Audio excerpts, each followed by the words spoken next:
Moral Tales. Ekal and the Ogre. Once upon a time, in a small village surrounded by rolling hills and emerald pastures, there lived a young boy named Ekal. His family had been herding cattle for generations, and Ekal had inherited their deep love and responsibility for the herd.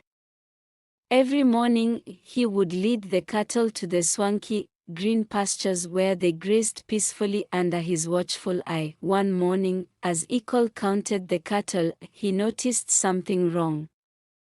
Several cows were missing. Alarmed, he searched the pasture and found strange, enormous footprints leading into the dark woods at the edge of the fields. Determined to find the missing cattle, Ekal followed the trail of the footprints into the forest. The forest was dense and filled with shadows that seemed too scary. As Ekal ventured deeper, the footprints grew fresher, and he began to hear distant, low growls. Suddenly, he emerged into a clearing and came face to face with an ogre, towering and fearsome, with skin as tough as bark and eyes like burning coals. The missing cattle were confined in a crude enclosure nearby. Suddenly the ogre growled, "These cattle are mine. They wandered into my territory, and now they belong to me." Ekal's heart pounded, but he stood his ground. "Those cattle belong to my village. Without them, we cannot survive. Please, let me take them back." The ogre laughed, a sound like rocks grinding together. "Why should I listen to a mere boy? What can you offer me in return?" Thinking quickly, Ekal said, "Let's make a deal. If I can solve 3 of your riddles, you will release the cattle. If I fail, you can keep them and take me as your servant." The ogre, intrigued by the boy's boldness, agreed. "Very well. Here is your first riddle. What has roots as nobody sees, is taller than trees, up it goes, and yet never grows." Ekal thought hard and then smiled. "A mountain." The ogre grunted but nodded. "Here is the second riddle. This thing eats everything: birds, animals, trees, flowers.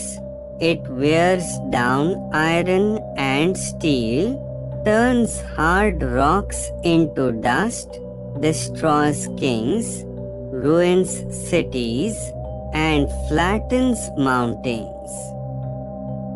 Ekal's brow furrowed as he pondered the riddle. Suddenly, his face lit up. "Time. The answer is time." The ogre growled, clearly frustrated. "You are clever, boy. But can you solve this final riddle? I speak without a mouth and hear without ears. I have no body, but I come alive with the wind. What am I?" Ekal closed his eyes, letting the forest sounds wash over him. He opened them with a triumphant smile. "An echo." The ogre roared in anger but knew he had been defeated. "You have won, boy. Take your cattle and go, but beware. If I catch you in my forest again, there will be no riddles to save you." Ekal hurried to release the cattle, guiding them back through the forest and into the safety of the pasture. The villagers rejoiced upon their return, celebrating Ekal's bravery and cleverness. From that day forward, Ekal was hailed as a guardian of the pasture, a hero who had outwitted an ogre to protect the village's livelihood. The ogre, shamed and wary of the clever boy, kept his distance and retreated deeper into the forest. Peace returned to the village. Years later, the tale of Ekal and the ogre was told and retold, inspiring generations to value courage, quick thinking, and the enduring bond between the villagers and their land. Please subscribe for more.